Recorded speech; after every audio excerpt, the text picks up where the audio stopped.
இரண்டாம் முறையாக கடற்கரை வந்து அரிசி போடுவாங்க, தண்ணியை ஊற்றுவாங்க. இதெல்லாம் வந்து நம்மளுடைய சக்தியை வந்து கட்டுப்படுத்தக்கூடிய தன்மை வந்து கும்பம்.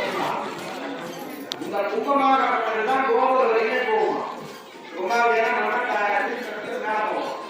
ஒரு திருவிழா தீர்த்தம் எடுத்து சாயங்காலம் ஊற்றுவோம். தீர்த்தம் சாப்பாடு தண்ணி கொடுத்தா ஊற்றுவாங்க, யாரும் போக மாட்டாங்க. மஞ்சள் பூசில அது ஒரு அப்படி வரும்போது இதுக்கெல்லாம் சும்மா வாங்க வச்சு நம்ம ஏன் ஒரு மனிதனாக பாதிச்சுட்டா ஒரு பெண்மணியாக பாதிச்சா அதனால வஸ்திரம் கால்